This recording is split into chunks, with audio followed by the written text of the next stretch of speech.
चलिए आगे बढ़ते बात अब करते हैं एमपी विधानसभा की। बजट सत्र का आज दूसरा दिन और आज भी सदन में हंगामे के आसार नजर आ रहे हैं। सप्लीमेंट्री बजट आर्थिक सर्वेक्षण रिपोर्ट आज सामने आएगी, लेकिन दूसरी तरफ विपक्ष कई मुद्दों को उठाएगा। परिवहन और धान घोटाला जैसे मुद्दों को उठाएगा। सौरभ शर्मा का जो मुद्दा है वो भी सदन के अंदर गूंजता दिखाई दे सकता है। तो पटल पर आप देखिए, आज द्वितीय अनुपूरक बजट यानी सप्लीमेंट्री बजट भी रखा जाएगा। सदन में कल राज्यपाल का जो अभिभाषण हुआ था उस पर आज चर्चा भी होगी। कुल मिलाकर यह कहा जाए कि विधानसभा में दो महत्वपूर्ण ध्यान आकर्षण भी आज लाए जाएंगे। बजट सत्र का दूसरा दिन, बजट सत्र की शुरुआत काफी हंगामेदार रही और आज भी यह माना जा रहा है कि विपक्ष जोरदार हंगामे की तैयारी में है। तो आगाज बजट सत्र का हंगामेदार रहा, क्योंकि कल विपक्ष की भूमिका कुछ इसी तरह से दिखाई दे रही थी, जब वो काले कपड़े पहनकर, नकाब पहनकर विधानसभा पहुंचने की कोशिश कर रहे थे। कई तरह के आरोप सरकार पर लगाए और इसी के साथ ही सत्र बढ़ाने की मांग भी कल की गई। लेकिन आज दूसरा दिन है और कल पेश होना है मध्य प्रदेश का बजट, इसे लेकर भी हंगामा दिखाई दे सकता है। सीधे रुख करते हैं, सूरज शर्मा हमारे साथ संवाददाता जुड़ गए हैं। सूरज, आगाज बजट सत्र का काफी हंगामेदार रहा, आज दूसरा दिन, आज क्या कुछ महत्वपूर्ण हो सकता है?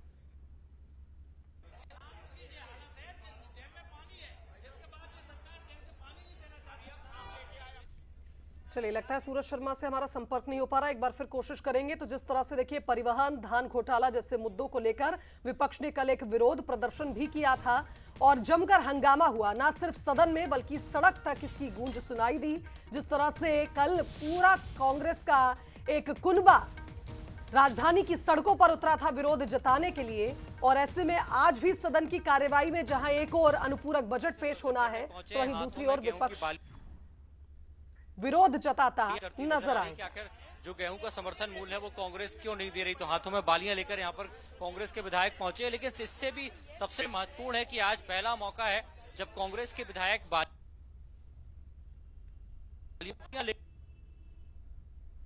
जी चलिए, तो तस्वीरें हालांकि आपको बता दें कि मध्य प्रदेश विधानसभा की कार्यवाही भी अब कुछ ही देर में शुरू होने जा रही है। तमाम जो विपक्ष के विधायक हैं वो पहुंच गए हैं और यहां पर एक बार फिर से जो रुख था कल की तरह ही दिखाई दे रहा है, आक्रामक मूड में, और इसी के साथ किसानों का मुद्दा उठाते हुए विपक्ष के ये विधायक नजर आ रहे हैं।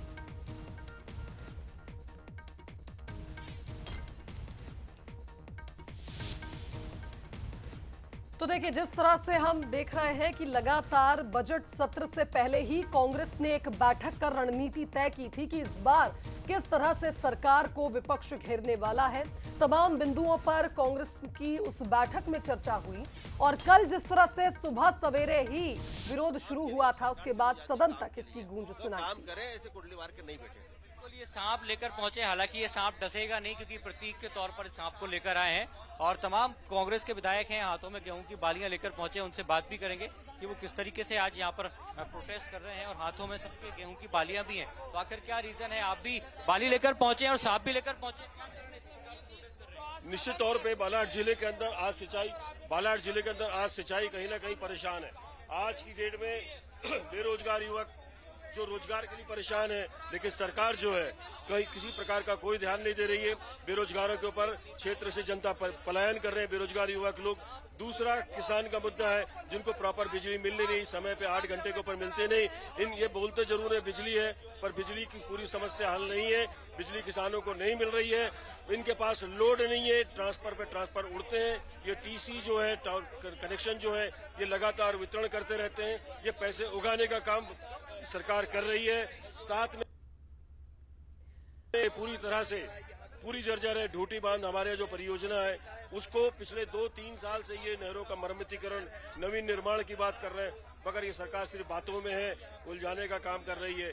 इसी के माध्यम से हम विधानसभा में जगाने का काम कर रहे हैं। गेहूं की बालियां और एक सांप भी है जो कहीं प्रतीक तौर पर है कि सरकार सिर्फ बैठी हुई है। ये महिलाएं भी आप बिल्कुल सूरज देख पा रहे हैं किस तरह से हाथ में गेहूं की बालियां लेकर पहुंचे ये विधायक। दोबारा किया जा रहा है। उन्होंने 24 घंटे बिजली देने का वादा किया था, उन्होंने पानी नहीं दिया, बिजली नहीं दी, जिससे ये फसल सूख चुकी है, ये पकी नहीं है। ये गेहूं धान है, धान ये पका नहीं है। जिन जगहों पे पका है वहाँ पे उसका उचित मूल्य नहीं दिया जा रहा है। इसलिए किसानों ने सब मिलकर आवाज। महिला विधायक हैं, इसी गेहूं से रोटी बनती है, आटे से रोटी बनती, क्या लगता है? मुझे तकलीफ है कि इसी गेहूं की रोटी बनती है जिससे पूरा देश का पेट भरता है। देश का अन्नदाता दुखी है, देश का अन्नदाता दुखी है जिसकी फसल नहीं पकी है। आप समझ सकते हैं, झूठे वादे करने से काम नहीं चलेगा, झूठे वादे करने से काम नहीं चलेगा। सरकार पर यही आरोप, धान और गेहूं के समर्थन मूल्य वो सरकार नहीं। इस संख्या में जो बेरोजगार युवा हैं वो भी कहीं न कहीं बेरोजगार घूम रहे हैं। शायद यही कारण है कि आज नकली सांप लेकर आए हैं और एक विरोध प्रदर्शन किया जा रहा है। निश्चित तौर पर सूरज, देखा हमने जिस तरह से कल भी इस मुद्दे को लगातार सदन से सड़क तक कांग्रेस ने उठाया समर्थन मूल्य के मुद्दे पर। इस बार लग रहा है कि विपक्ष ने कहीं ना कहीं किसानों का मुद्दा ही मुख्य रूप से उठा रखा है और उसी के चलते आप देखिए सरकार को घेरते कांग्रेस के तमाम नेता कार्यकर्ता नजर आ रहे हैं। आप बने रहिए हमारे साथ। एग्जीक्यूटिव एडिटर मनोज सैनी भी हमारे साथ विधानसभा से बाहर जुड़ गए हैं और जिस तरह से वहां पर वो भी नजरें बनाए हुए हैं। मनोज जी, आज भी विपक्ष पूरी तैयारी के साथ पहुंचा है, गांधी प्रतिमा पर एक बार फिर विरोध के सुर उठ रहे हैं। चलिए तो आपको बता दें कि आज का दिन भी बहुत महत्वपूर्ण है, दूसरा दिन मध्य प्रदेश विधानसभा के बजट सत्र का। आज राज्यपाल के अभिभाषण पर चर्चा होगी, दूसरा अनुपूरक बजट भी पेश किया जाएगा, लेकिन इसके साथ ही ये भी आपको बता दें कि आज भी हंगामा जो बाहर ही दिखाई दे रहा है, सदन के अंदर भी ठीक उसी तरह से विपक्ष हंगामा करता हुआ नजर आएगा, क्योंकि कई ऐसे मुद्दे हैं जो इस बार विपक्ष ने उठाने की तैयारी की है। जो रणनीति बनाई गई थी विधायक दल की बैठक में, उस रणनीति पर आगे बढ़ते हुए विपक्षी विधायक नजर आ रहे। किसानों का मुद्दा जिसे लेकर कल सड़क पर हमने देखा एक बड़ा प्रदर्शन कांग्रेस के विधायकों ने, कार्यकर्ताओं ने किया था, जिसमें उमंग सिंघार शामिल हुए थे, जीतू पटवारी भी शामिल हुए थे। किसानों के मुद्दे को उठाकर सरकार पर तमाम तरह के आरोप विपक्ष लगा रहा है कि समर्थन मूल्य जो सरकार बोल रही थी उतना दिया नहीं जा रहा है, छलावा किया जा रहा है, धोखा देने के आरोप भी लगातार लगाए जा रहे हैं सरकार पर। तो कुछ ये मुद्दे हैं, युवाओं को लेकर रोजगार का मुद्दा, घोटालों को उठाने का जिक्र भी कर रही है। दूसरी तरफ परिवहन का जो एक बड़ा मामला सौरभ शर्मा के रूप में हाल ही में सामने आया है, उसकी गूंज भी आपको सदन के अंदर दिखाई देगी। लेकिन आज भी आक्रामक और तीखे तेवर विपक्ष के विधायकों के नजर आ रहे हैं। तो देखिए, कल तो तख्तियां लेकर पहुंचे थे, आज सांपों को टोकरियों में लेकर पहुंचे हैं और कह रहे हैं कि बेरोजगारी का सांप डस रहा है प्रदेश के युवाओं को। यानी कांग्रेस पिछले बार की तरह इस बार भी विपक्ष पूरी तैयारी से विधानसभा के बाहर पहुंचकर प्रदर्शन करता है और तमाम मुद्दों पर सरकार को घेरने का प्रयास विपक्ष की ओर से किया जा रहा है।